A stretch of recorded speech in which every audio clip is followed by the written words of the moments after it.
Hello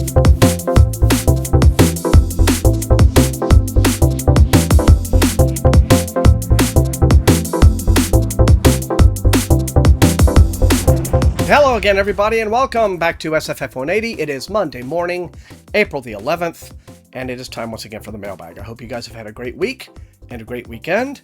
Mine has been both good and, less than good. I won't say bad, but less than good. I mean, can you hear it? Yeah, it was at the very beginning of last week when my body decided, and thankfully it did so then and not over last weekend when I was recording a bunch of stuff, to come down with a really nasty chest cold. Not COVID. It was not COVID, just a really nasty chest cold. The kind where, for an entire day and a night, your nose is just running like a spigot, and it's awful. And then you get over that, right? You just suffer through it. And then for the rest of the week, you're just hacking up everything that your body has produced. So I'm just like a big snot machine all week. That's been my week.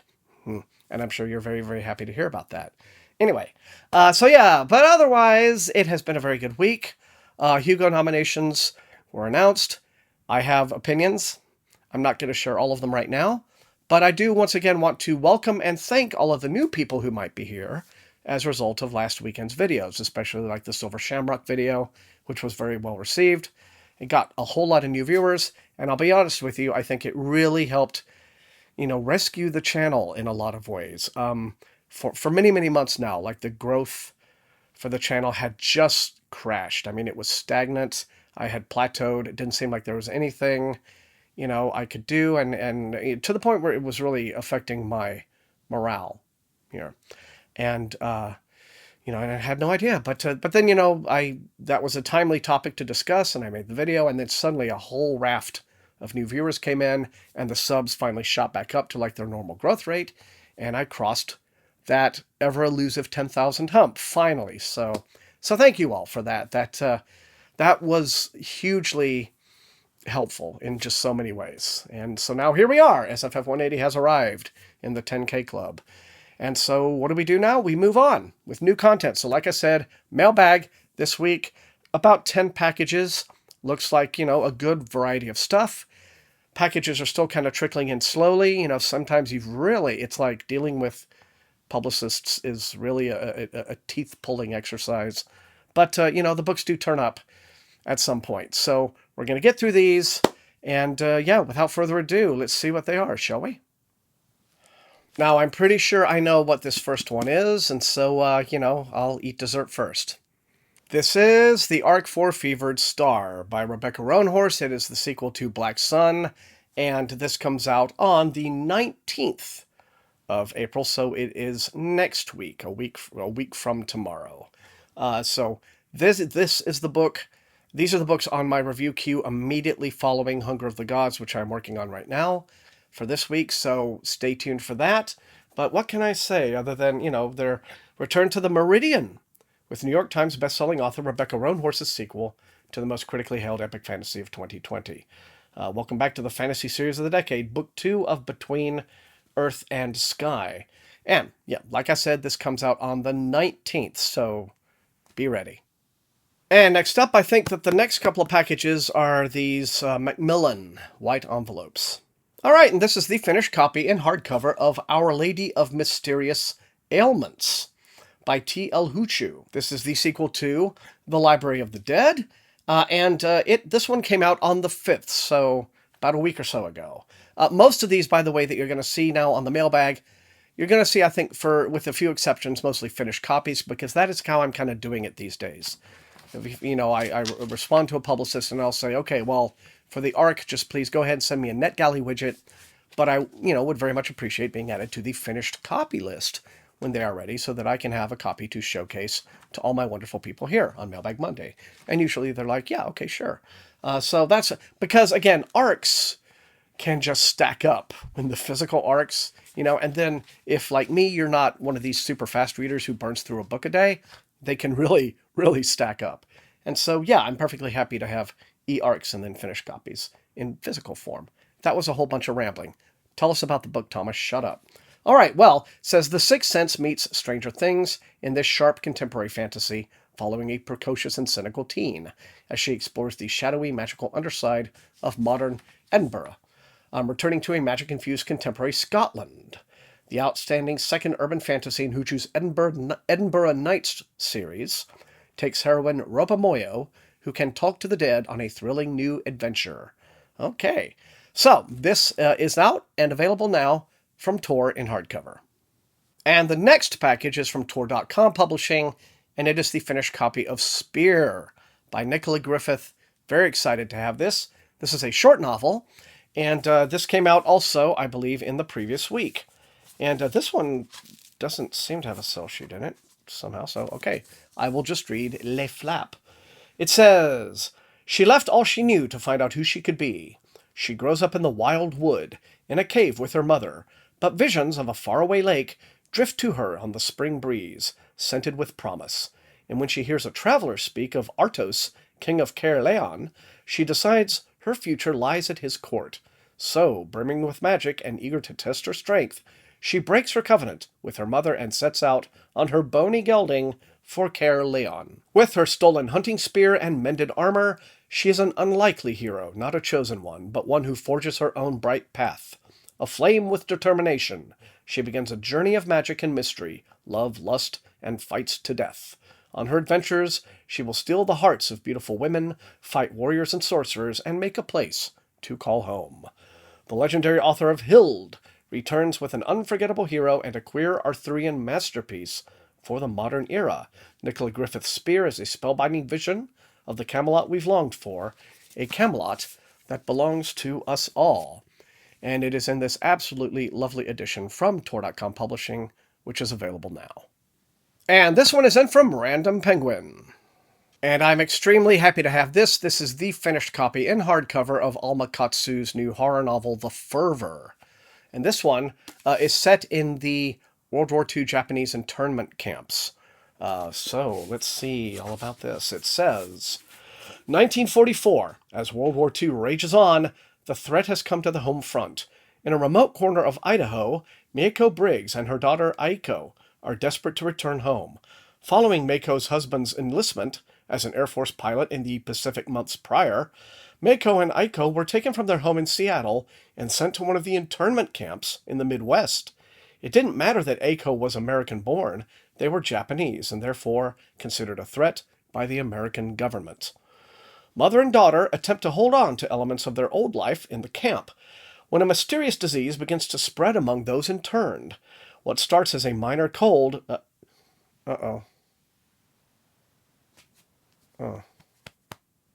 Well, never mind. Let's see. What starts as a minor cold quickly becomes spontaneous fits of violence and aggression, even death. And when a disconcerting team of doctors arrive, nearly more threatening than the illness itself, Mako and her daughter team up with a newspaper reporter and widowed missionary to investigate, and it becomes clear to them that something more sinister is afoot. A demon from the stories of Mako's childhood, hell-bent on infiltrating their already strange world. Inspired by the Japanese yokai and the Jorogumo spider demon, I know I mangled that pronunciation, I am so sorry, The Fervor explores the horrors of the supernatural beyond just the threat of the occult. With a keen and prescient eye, Katsu crafts a terrifying story about the danger of demonization, a mysterious contagion, and the search to stop its spread before it's too late. A sharp account of too recent history, it's a deep excavation of how we decide who gets to be human when being human matters most. Wow, all right. And so this will be out this month, hopefully, perhaps even this week. I don't actually have a precise date on a cell sheet here. The Fervor by Alma Katsu. Moving on, we have this one now in from Hachette, specifically the Red Hook imprint. And again, this is one that I believe is out, has been out maybe a week or two. This is Wild and Wicked Things by Francesca May. As you see, very lovely, shiny hardcover edition. And so let's have a look. This appears to be, based on some of the imagery here, maybe like deco punk, like 1920s stuff. Indeed it is. It says, in a world of 1920s decadence and excess, Francesca May's irresistible debut weaves a dazzling tale of dark magic, romance, and murder. Good combinations. Okay, on Crow Island, people whisper that real magic lurks just below the surface. Magic doesn't interest Annie Mason, not after it stole her future.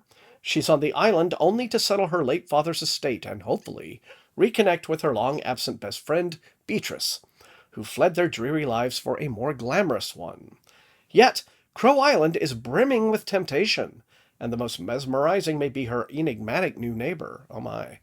Mysterious and alluring, Emmeline Delacroix is a figure shadowed by rumors of witchcraft, and when Annie witnesses a confrontation between Bee and Emmeline at one of Crow Island's extravagant parties, she is drawn into a glittering haunted world. A world where the boundaries of wickedness are tested, and the cost of illicit magic might be death. Well, all right then. So Wild and Wicked Things by Francesca May, available now from Red Hook Publishing. Alrighty, moving on. Let's see. The next couple of packages look like they are in from Harper Voyager. Alright, this is nice to have. I actually didn't know this one was going to be a hardcover. I thought it was going to be trade paperback. Shows you what I know. But this is God of Neverland, a finished copy. The author is Gamma Ray Martinez. Can I just pause to say how awesome it would be to have a name like Gamma Ray? I mean, that's like the coolest name if you're going to write SFF. Just saying. All right. But anyway, as you can tell, this appears to be sort of a revisionist Peter Pan telling. It says, in this magical reimagining of J.M. Barrie's classic tale, Michael Darling, the youngest of the Darling siblings and former Lost Boy, now all grown up, must return to the life he left behind to save Neverland from the brink of collapse and keep humanity safe from magical and mythological threats, as well as answer the ultimate question, where is Peter Pan? Peter Pan is missing. Neverland is in trouble. For adults, that might not matter all that much, but for children whose dreams and imagination draw strength from the wild god's power, the magic we take for granted in the real world is in danger of being lost forever. Such is the life of a now grown-up Michael Darling.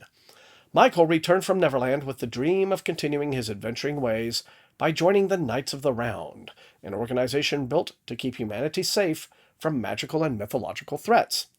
But after a mission gone terribly wrong, he vowed to leave the Knights behind and finally live as a civilian. He hasn't entered the narrative in years, so what could the Knights need from him now? The god of youth, Maponos, or as he's better known, Peter Pan, has gone missing, and Neverland is now on the edge of oblivion. Michael realizes he has no choice and agrees to one last mission.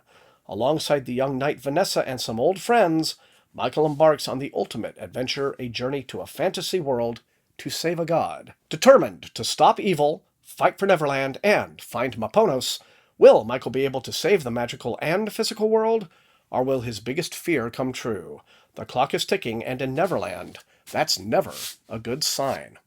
So, God of Neverland by Gamma Ray Martinez, available now from Harper Voyager. And also in from Harper Voyager, we have The Blood Trials. The author here is N.E. Davenport. This is the first in a duology called The Blood Gift. And it's kind of like a space opera, but with fantasy elements. Looks very YA from the cover, but it is not. Apparently it's being marketed as adult, so blending fantasy and science fiction, N.E. Davenport's fast-paced, action-packed debut kicks off a duology of loyalty and rebellion in which a young black woman must survive deadly trials in a racist and misogynistic society to become an elite warrior. It's all about blood, the blood spilled between the Republic of Marine and the armies of the Blood Emperor long ago. The blood gifts of Marine's deadliest enemies, the blood that runs through the elite warhouses of Marine, the rulers of the tribunal dedicated to keeping the Republic alive. The blood of the former legatus commander, Vern Amari, murdered. For his granddaughter Ikenna, the only thing steady in her life was the man who had saved Marine, the man who had trained her, not just in martial skills, but in harnessing the blood gift that coursed through her, who trained her to keep that a secret. But now there are too many secrets, and with her grandfather assassinated, Ikenna knows two things: that only someone on the tribunal could have ordered his death, and that only a Praetorian guard could have carried out that order. Bent on revenge as much as on discovering the truth, Ikenna pledges herself to the Praetorian trials, a brutal initiation that only a quarter of the aspirants survive. She subjects herself to the racism directed against her half-Cunian heritage and the misogyny of a society that cherishes progeny over prodigy, all while hiding a power that, if found out, would subject her to execution or worse. Ikenna is willing to risk it all because she needs to find out who murdered her grandfather, and then she needs to kill them. Marine has been at peace for a long time. Ikenna joining the Praetorians is about to change all that. Magic and technology converge in the first part of this stunning debut duology, where loyalty to oneself and one's blood is more important than anything. All right, then. Well, you have the Blood Trials. Whole lot of blood going on here, by N.E. Davenport, and this is available from Harper Voyager. All right, moving on down the stack. This one says it's in from Simon & Schuster. Okay, this one is in from Atria Books. It's something called The Other Side of Night. The author is Adam Hamdy. And I'll be honest with you, this one looks like it's a little outside my wheelhouse here because it appears to be crime fiction, mostly, but then it's also described as genre-bending, and we're being asked not to reveal too much because this apparently is one of those where you want to go in knowing next to nothing and being blown away, as it were. So, but I'll just go ahead and give you the rundown on it anyway. The Other Side of Night. It's available on September the 27th, and it says this book asks what links an orphaned child to several mysterious deaths. Former detective Harriet Kilty is determined to find out, particularly once she discovers it involves a man who may or may not be the love of her life. But what starts as a simple investigation becomes something entirely different, in a profound, genre-bending, and utterly unforgettable tale of love, loss, and redemption that will open readers' minds and hearts. Yeah, all right, so doesn't very much sound like, horror so much as just a thriller, definitely not spec fic. I mean, it still could be a really good book, so anyway, for those of you who do like and are interested in this kind of thing, then here you are, The Other Side of Night. I said available on September the 27th from Atria Books by Adam Hamdy. Now, this next one says it's in from Turner Publishing Company. Now, this one looks kind of interesting. Very bright, very colorful. This is the finished copy in hardcover of a book called The Temps. The author is Andrew DeYoung. And let's see, I think, I spoke to the publicist about this one. So, but let me give you a little bit better of an idea of what it's all about. It says, they're underemployed, underpaid, and trying to survive the end of the world while trapped inside an office complex. Who knew temp work could be this dangerous? Jacob Elliott doesn't want a temporary job in the mailroom at Delphi Enterprises, but after 2 post-college years of unpaid internships and living in his parents' basement, he needs the work. Then, on his first day, the unthinkable happens. Toxic gas descends on a meeting in Delphi's outdoor amphitheater, killing all the regular employees and leaving Jacob stranded inside the vast office complex. Wandering through Delphi headquarters, Jacob finds other survivors. Lauren, the disillusioned classics major, who's now writing online personality quizzes. Swati, the fitness instructor trying to escape a toxic relationship. And Dominique, the business school student who will do almost anything to get ahead. Stranded in the wreckage of the company that employed them, the Temps band together to create a miniature world that's part spring break, part office culture, until a shocking discovery disrupts the survivors' self-made paradise and drives them to discover the truth about the mysterious corporation that employed them and the apocalypse that brought their world to an end. A surprising, profound tribute to the absurdities and paranoia of modern life, The Temps is an epic exploration of survival and human connection to the digital age. Okay, so sounds very much like the kind of thing that would appeal to readers of like John Scalzi, Cory Doctorow, that kind of thing. The Temps by Andrew DeYoung is available now from Turner Publishing. And the final package this week is this big old thing that comes in apparently from HarperCollins. Okay, that was the most thoroughly boxed up collection of review copies I think I've gotten in a long time, but I remember this email exchange now. These are from Mariner Publishing, the first 2 volumes in an epic fantasy trilogy by an author named Ashok K. Banker. This book right here, this is the first one, Upon a Burning Throne, and the sequel here, A Dark Queen Arises. And these have been sent to me because I got contacted about the 3rd book, which is on its way out. Don't have a title for that one at the top of my head.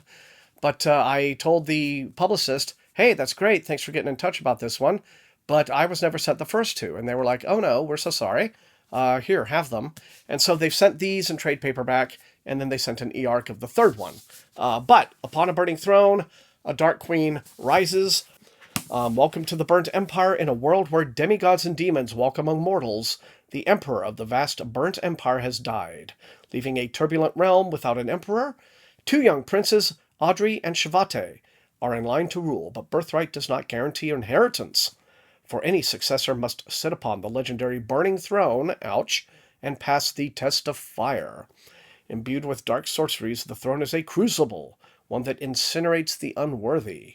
Gosh, you got blood in one book, fire in the other one. It's rough being in an epic fantasy book these days, I gotta tell you. Audrey and Shavate pass the test and are declared heirs to the Empire, but there is another with a claim to power, another who also survives, a girl from an outlying kingdom. When this girl, whose father is the powerful demon lord Jarson, is denied her claim by the interim leaders, Jarson declares war, vowing to tear the burnt empire apart, leaving the young princes Audrey and Shavate to rule a shattered realm, embroiled in rebellion and chaos. Okay, so that is the write-up for Book 1, Upon a Burning Throne. And then Saga continues by Ashok K. Banker from Mariner Publishing. Wow. Okay, there we are. That's all I have for this week's mailbag. And boy, thanks to the magic of editing, you didn't have to see all the pausing I was doing to drink water. Because, yeah, coming off a cold voice. But I did it. I managed to get through it somehow. But that's all I have for this mailbag. You guys know the drill. Light up those comments. Let me know which of these looks most interesting and exciting to you, and which you would like to see me prioritize for review. Otherwise, if you enjoyed watching, please slam that like button, share the video far and wide with all of your SFF reading friends, and above all, please subscribe if you have not done so. That helps the channel to grow. You can also support the channel at my TeePublic store, and I also have a Patreon, but I am still at present doing the thing where I'm asking folks if you are in a money donating mood. Please do not donate any to me.